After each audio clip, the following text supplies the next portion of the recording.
اللہ کی طرف سے ایک معمولی حکم تھا، اگر اس پہ عمل کر لیتے تو اتنی سختی نہ کی جائے۔ اسی وجہ سے اس امت کی یہ شان بیان کی گئی ہے، اس کا یہ کمال بیان کیا گیا ہے۔ نبی کریم صلی اللہ علیہ وسلم پہ جب قرآن اترتا تھا تو صحابہ کرام کو کہا گیا تھا، تلقین کی گئی تھی، آپ زیادہ سوال نہ کریں، آپ بار بار نہ پوچھیں یہ کیوں ہو گیا، وہ کیوں ہو گیا، ایسا کیسے ہو گیا، ایسا کیوں نہیں ہے۔ اس لیے صحابہ کرام زیادہ سوال نہیں کرتے تھے بنی اسرائیل کی طرف سے۔ جو بھی حکم ہوتا آمنا وصدقنا، آمنا وصدقنا، ہم ایمان لائے، ہم نے قبول کر لیا۔ پھر خود ہی اگر سخت حکم ہوتا تو چند عرصے کے بعد اللہ تعالیٰ اس حکم کو تبدیل کر دیتا۔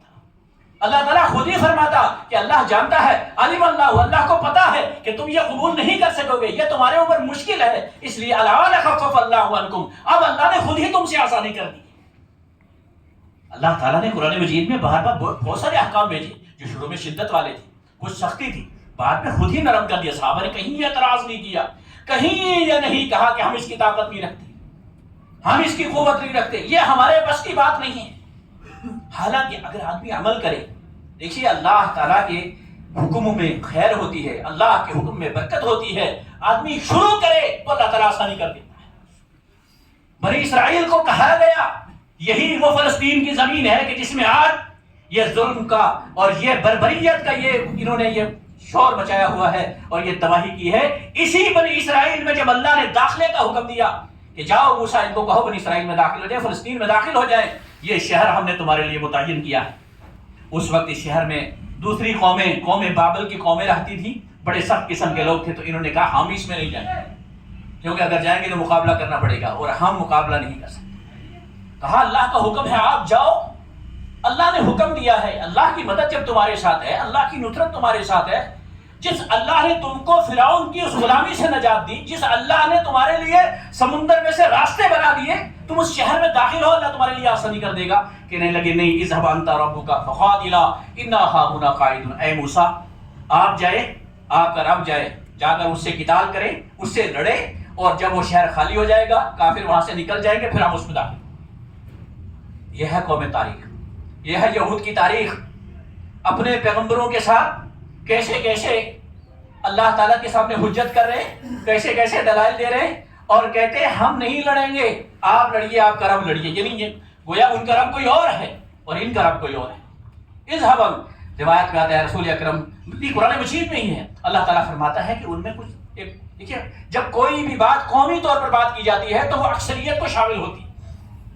بحیثیت قوم جب کوئی بات ہوتی ہے وہ اکثریت کو شامل ہوتی ہے۔ اس کا مطلب یہ نہیں ہوتا کہ اس میں اچھے لوگ نہیں ہیں، اس میں کچھ اچھے لوگ بھی ہوتے ہیں، کچھ بہتر بھی ہوتے ہیں، لیکن ان کی تعداد بہت کم ہوتی ہے، بہت تھوڑی ہوتی ہے اور نہ ہونے کے برابر ہوتی ہے۔ اس لیے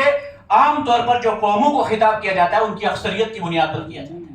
اللہ تعالیٰ نے قرآن مجید میں یہود قوم کی جو تباہی کا، بربادی کا، ان پر لعنت کا جو ذکر کیا گیا ہے وہ اس حیثیت سے نہیں ہے کہ جو بھی یہودی ہے وہ ملعون ہے، لعنتی ہے، کیونکہ اکثریت ان کی یہی ہے۔ ورنہ رسول اکرم صلی اللہ علیہ وسلم کے زمانے میں بہت تھوڑے سے لوگ اسی قوم یہود سے، روایت میں آتا ہے 7 یا 10 آدمی ایمان لائے تھے، ایمان لائے اور مسلمان ہو گئے۔ تو ایسی نادر مثالیں تو ہر دور پہ ملتی ہیں۔ روایت میں آتا ہے، قرآن مجید میں اللہ تعالیٰ فرماتا ہے کہ انہی میں سے 2 لوگوں نے کہا یہ اللہ کا حکم ہے، اللہ تعالیٰ نے کہا تم اس شہر میں داخل ہو جاؤ، اللہ تمہارے لیے راستے کھول دے گا، آسانی پیدا کر دے گا، دشمنوں کے دلوں میں اللہ تعالیٰ تمہارا روب ڈال دے گا، تم خالی دروازے تک پہنچ جاؤ، اب فتح تمہاری ہو جائے گی، شہر کے دروازوں میں پہنچ جاؤ، فتح تمہاری ہو جائے گی، اللہ دشمن کے دلوں میں روب ڈال دے گا۔ لیکن پھر کیا کہتے ہیں؟ نہ اذهب انت وربک فقاتلا، اے موسیٰ جب تک تم نہیں جاؤ گے، جا کر قتال نہیں کرو گے، اپنے رب سے نہیں کہو گے ہم اس میں نہیں جا سکتے۔ اور اس فرمایا پھر اس ذلت کی وجہ سے، اس رسوائی کی وجہ سے 40 سال تک وہ زمین ان پر حرام کر دی گئی۔ 40 سال تک پھر اللہ نے کہا اب یہ زمین میں تم داخل ہو سکتے، پھر بھٹکتے رہے وادی یتیم میں۔ 40 سال کے بعد پھر اللہ تعالیٰ نے کہا جب وہ 40 سال کی ذلت ان پر پوری ہوتی ہے اس کے بعد پھر وہ وہاں جاتے ہیں، پھر شہر میں پہنچتے ہیں، پھر دوسرا حکم آتا ہے، اب جو التجا کرتے ہیں کہ ہم سے غلطی ہوگی، ہم نے یہ کیا، ہم نے وہ کیا، ہم نے اللہ کی نافرمانی کی، اب ہمیں اجازت دیجیے۔ 40 سال کے بعد ان کی توبہ قبول ہوتی ہے۔ 40 سال کے بعد پھر جب یہ شام میں یہاں فلسطین میں داخل ہوتے ہیں تو روایت میں آتا ہے کہ جب یہ اندر داخل ہوتے ہیں ان کو یہ حکم تھا کہ سجدہ کرتے ہوئے داخل ہونا ہے، سجدہ کرتے ہوئے، اللہ کی شان بیان کرتے ہوئے، اپنی عظمت اپنے فخر کی بنیاد پہ نہیں، یہ اللہ نے تمہارے لیے حلال کی ہے، تمہاری توبہ قبول کی ہے، سجدہ کرتے ہوئے جانا اور کہنا حتتن یہ جملہ ان کو کہا عربی میں حدتن کا معنی ہے اللہ ہمارے گناہ کو معاف کر دے، ہم نے نافرمانی کی، 40 سال تک اللہ کے حکم کی بغاوت کی، اب ہماری توبہ قبول ہوئی ہے۔ تو یہ جملہ کہتے ہوئے داخل ہونا، کہتے ہیں جیسے ہی وہ دروازوں پر پہنچے تو ایک تو سجدے کا حکم تھا، تو وہ سجدے کے بجائے الٹے جو ہے وہ پسلونیے اپنے پسلون کے ہاتھ میں شہر میں داخل ہوئے۔ سجدہ کرنے کے بجائے فرمایا کہ وہ اپنے پیچھے کے حصے گھسٹتے ہوئے، جیسے کوئی آدمی اپنی جو ہے فرین کے بعد زمین پہ گھسٹتا ہے، ایسے گھسٹتے ہوئے داخل ہوئے، سجدے سے انکار کر دیا۔ پھر اللہ تعالیٰ نے کہا تھا یہ کہو حدۃ نغفر لکم، یہ جملہ کہتے ہوئے داخل ہونا، اس کو بھی انہوں نے بدلا دیا، حدۃ کو حنتۃ کر دیا، یعنی اے ہم گیہوں کو چاہتے ہیں اور گیہوں جو ہے وہ بالیوں کے اندر ہمیں ملے شہر کے اندر، اس پورے جملے کو، اللہ کے اس جملے کو بھی انہوں نے رد کر دیا۔ یہ تاریخ ہے، یہود کی تاریخ ہمیں پتہ ہونا چاہیے، یہ وہ تاریخ ہے جو قرآن مجید نے بیان کی ہے۔ اور اس کے بعد پھر انہوں نے حضرت عیسیٰ علیہ السلام کو بھی قتل کیا۔ یہ وہ قوم ہے کہ جس نے حضرت عیسیٰ علیہ السلام کو نہ صرف قتل کیا، ان کی والدہ حضرت مریم پر بہتان لگایا۔ قرآن مجید نے پورا واقعہ بیان کیا ہے، ما کان ابوک امرأ سوء وما کانت امک بغیہ، اے مریم تمہیں کیا ہو گیا، تمہارا باپ بڑا نیک تھا، تمہاری ماں بڑی نیک تھی، یہ تم نے کیا ظلم کیا ہے، یہ تم نے کیا کیا ہے؟ یہ تو اللہ کا کرم تھا، اللہ کا فضل تھا، اللہ تعالیٰ نے اپنے بندے کی شہادت دی ہے کہ وہ حضرت عیسیٰ علیہ السلام گود میں ہیں اور بول پڑے ہیں، کہنے لگے آتانی الکتاب وجعلنی نبیّا، کہ میں اللہ کا بندہ ہوں، اس نے مجھے کتاب عطا کی ہے اور اس نے مجھے نبی بنایا ہے۔ تو انہوں نے ان پر بھی تہمت لگائی، پھر انبیاء کو قتل کیا، اور اس کے بعد پھر بحیثیت قوم اگر آپ دیکھیں گے تو اللہ تعالیٰ نے ایک فیصلہ کر لیا۔ کیا فیصلہ؟ جو میں نے ابھی آپ کے سامنے بیان کیا، وَإِذْ تَعَذَّنَ رَبُّكَ لَيَبْعَثَنَّ عَلَيْهِمْ إِلَى يَوْمِ الْقِيَامَةِ۔ اب اللہ تعالیٰ کا فیصلہ ہو گیا اس قوم کے اوپر کہ اس قوم کو اللہ قیامت تک باقی رہ گے گا تاکہ دنیا اس کی عبرت کو دیکھتی رہے۔ اور کیا ہوگا؟ لَيَبْعَثَنَّ عَلَيْهِمْ إِلَى يَوْمِ الْقِيَامَةِ، اللہ تعالیٰ قیامت تک لوگوں کو بھیجتا رہے گا، مَن يَسُومُهُمْ سُوءَ الْعَذَابِ، جو انہیں دردناک عذاب دیتے رہیں گے۔ قیامت تک یہ قوم رہے گی۔ اس ظلم کی وجہ سے ان کو اللہ تعالیٰ نے فی الفور نہیں ختم کیا، جیسی پہلی قومیں مٹ گئی، ان کو فی الفور ختم نہیں کیا، ان کو فی الفور نہیں مٹایا، بلکہ قیامت تک اللہ تعالیٰ ان کو باقی رکھے گا، اور ہر دور میں ان کو غلام بنایا جائے گا، اور ایسی کیونکہ یہ جب بھی سازش کریں گے پھر ان کی سازش کے مقابلے میں ان کے اوپر اور ظلم بڑھایا جائے گا۔ آپ تاریخ اٹھا کر دیکھیں، یہود کی تاریخ قبل مسیح کی تاریخ ہے، عیسیٰ علیہ السلام کی پیدائش سے 500 سال پہلے کہ یہ تاریخ ان کی چلتی ہے، اور ہر دور سے دیکھیں جب سے پھر انہوں نے وہاں فساد کیا، اور یہ کہا کہ دنیا میں صرف یہودی قوم ہی سب سے افضل قوم ہے۔ جب اللہ تعالیٰ نے ان کو سربراہی عطا کی، آگے چل کر بنی اسرائیل مختلف فرقوں میں تقسیم ہو گئی، ان فرقوں کی تقسیم میں ایک یوم یہود تھی، اور پھر کچھ دوسری قومیں، قوم نصارہ ان کے بعد آتی ہے جو عیسیٰ علیہ السلام کے ماننے والے تھے، اصل تو یہودی تھے۔ تو یہ کہتے تھے کہ یہود ہی دنیا میں سب سے بلند قوم ہے، سب سے عظیم قوم ہے، یہود کے علاوہ جتنے دنیا میں لوگ ہیں یہ سب جو ہے ان پر ہماری کوئی ذمہ داری نہیں، یہ سب ہمارے غلام ہیں، دنیا میں حکومت کرنے کا اختیار صرف قوم یہود کو ہے۔ نحن ابناء اللہ واحباہ، اور انہوں نے اپنی کتابوں میں تحریف کر کے اپنے آپ کو یہ کہلوا دیا تھا کہ ہم اللہ کے بیٹے ہیں۔ نحن ابناء اللہ واحباہ، یہ قرآن نے کہا ہے، یہ قوم یہود کہتی تھی ہم اللہ کے بیٹے ہیں اور اس کے چہیتے ہیں۔ لا يدخل الجنۃ الا من کان ہودی، دنیا میں جتنے بھی قومیں ہیں ان کے بارے میں یہ اپنا دعویٰ یہ پیش کرتے تھے، قوم یہود یہ کہتے تھے کہ جنت میں نہیں جا سکتا مگر یہودی، جو بھی کوئی یہودی ہوگا وہ جنت میں جائے گا۔ تو میرے بھائیو یہ اس قوم کی تاریخ رہی ہے، اللہ تعالیٰ نے ان کو بحیثیت قوم دنیا سے ختم نہیں کیا۔ البتہ انہی قوم میں سے، قوم یہود میں سے بعد میں بنی اسرائیل میں حضرت عیسیٰ علیہ السلام جب آتے ہیں تو بعض لوگ جب حضرت عیسیٰ علیہ السلام پر ایمان لے آتے ہیں، مسلمان ہو جاتے ہیں، تو پھر ان کا جو آپس میں ٹاکرا ہوتا ہے، عیسیٰ علیہ السلام کے ماننے والے اور یہود، جو قوم یہود ہے جو براہ راست اپنے آپ کو یہودا کی طرف منسوب کرتے تھے، ان میں دو گروہ بن جاتے ہیں، یعنی بنی اسرائیل کے اندر ہی دو گروہ بن جاتے ہیں، ایک یہودی کہلاتا ہے اور ایک نصارہ جو حضرت عیسیٰ علیہ السلام پر ایمان لاتے ہیں۔ پھر جب انہوں نے حضرت یہود جو اصل قوم تھی، انہوں نے حضرت مریم پر بہتان لگایا اور حضرت عیسیٰ علیہ السلام کو سولی چڑھا دیا، بظاہر انہیں چڑھایا، اللہ تعالیٰ نے ان کو اٹھا لیا آسمان پہ، اور ہمارا یہ عقیدہ ہے، اور وہ یہ کہتے ہیں کہ ہم نے ان کو قتل کر دیا۔ اس کے بعد سے پھر اللہ تعالیٰ نے مطلق فیصلہ کر دیا کہ یہود پر آپ قیامت تک عذاب رہے گا، اور اللہ تعالیٰ نے یہ مدد کی۔ اللہ قرآن مجید میں یہ واقعہ موجود ہے، اللہ تعالیٰ نے یہ بشارت دی کہ اے نصرانیوں کو کہا عیسائیوں کو کہا کہ قیامت تک یہ یہودی اب دنیا میں تمہارے غلام رہیں گے۔ معلوم ہوا، اس آیت سے معلوم ہوتا ہے کہ نصرانی عیسائی بھی قیامت تک رہیں گے اور یہودی بھی قیامت تک رہیں گے، اور مجموعی طور پر امت محمدیہ کے مقابلے میں تو دونوں قومیں ملعون ہیں، دونوں قومیں رسوا ہیں، دونوں قومیں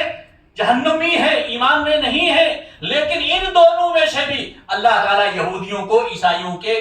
غلام کرے گا اور ان پر کبھی غلبہ نہیں آنے دے گا، کیونکہ انہوں نے حضرت عیسیٰ علیہ السلام کو قتل کیا۔ اس وجہ سے اللہ تبارک و تعالیٰ حضرت عیسیٰ علیہ السلام کے ماننے والے عیسائیوں کے مقابلے میں ان کو قیامت تک ان کے زیر سایہ رکھے گا۔ آج بھی آپ دیکھیں قوم یہود، آپ اسرائیل میں دیکھ لیجئے، جتنی پشت پناہی ہے ساری ان کے پیچھے عیسائیوں کی، عیسائی دنیا ان کے پیچھے کھڑی ہے، یعنی ان کے وساطت سے وہ حکومت کر رہے ہیں، ورنہ اپنے دم پر ان میں یہ جرأت نہیں ہے، یہ طاقت نہیں ہے کہ وہ کسی کا مقابلہ کر سکے۔ یہ ذلت و رسوائی ہے، اور یہ وقتی طور پر ابھرتے رہیں گے، ہر دور میں ابھریں گے، اور جب بھی ابھریں گے یقین رکھو کہ اس کے بعد ان کی تباہی نہیں۔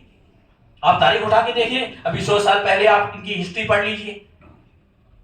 کیا ہوا ان کے ساتھ۔ دنیا کے اندر جہاں بھی انہوں نے جمع ہونے کی کوشش کی، انہوں نے حکومتوں کو گرانے کی کوشش کی، حکومتوں کے خلاف سازش کی، کہ کیونکہ یہ سمجھتے تھے کہ حکومت ہمارا حق ہے۔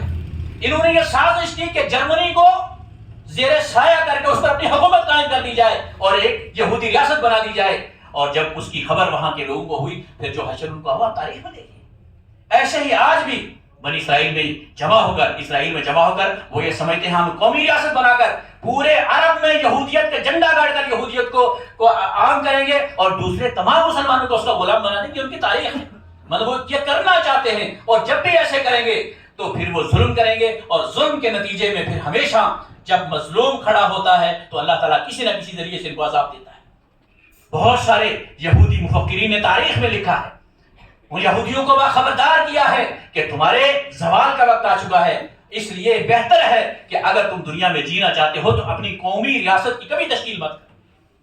جہاں ٹکڑیوں میں بٹے ہوئے ہو، مختلف علاقوں میں بٹے ہوئے ہو وہیں رہو، تمہاری زندگی محفوظ رہے گی۔ کیونکہ تاریخ بتاتی ہے کہ جب بھی یہ کہیں جمع ہوئے ہیں، انہوں نے قومی ریاست بنائی ہے، اپنے آپ کو دنیا پہ غالب کرنے کی کوشش کی ہے، تو انہوں نے سازشوں کا سہارا لیا ہے، ظلم کا سہارا لیا ہے، دوسری قوموں پر ظلم کیا ہے، اور جب ظلم حد سے بڑھتا ہے تو پھر جب مقابلہ ہوتا ہے تو قومیں ختم ہو جاتی ہیں،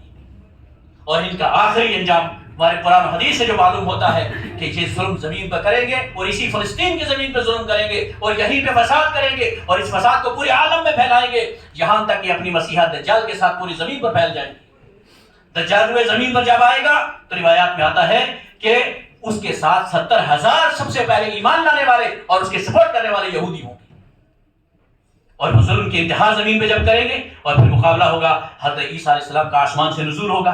حضرت عیسیٰ علیہ السلام آئیں گے، امام مہدی موجود ہوں گے، اللہ کے بندے جہاد کر رہے ہوں گے، کفر کے خلاف لڑ رہے ہوں گے، تو حضرت عیسیٰ علیہ السلام دجال کو قتل کریں گے، اور اس کے بعد جو یہودی بچیں گے، فرمایا ان کے ساتھ پھر وہ حشر ہوگا ان کے ظلم کی وجہ سے جو لوگوں کے اوپر کر رہے ہیں، جو انہوں نے ظلم و ستم کیا ہے، جو تباہی کی ہے، وہ منظر ان کے ساتھ ہوگا۔ صحیح مسلم کی حدیث ہے، رسول کائنات صلی اللہ علیہ وسلم نے فرمایا کسی پتھر کے پیچھے کوئی یہودی چھپے گا، وہ بول پڑے گا کہ میرے پیچھے یہودی چھپا ہے، کسی درخت کے پیچھے کوئی یہودی چھپے گا تو بول پڑے گا میرے پیچھے یہودی ہے، یہ اللہ کی طرف سے معجزہ ہوگا، اور اس کے بعد ان کا قومی خاتمہ کر دیا جائے گا۔ یہ عذاب، عظیم ترین عذاب، ان کو اس آخری دور میں جو ہے یہ عذاب مکمل ہو جائے گا۔ میرے بھائی اور بزرگوں، میں نے یہ تاریخی حقائق آپ کے سامنے اس لیے رکھے ہیں کہ ہمیں ان حالات میں مایوس ہونے کی ضرورت نہیں ہے۔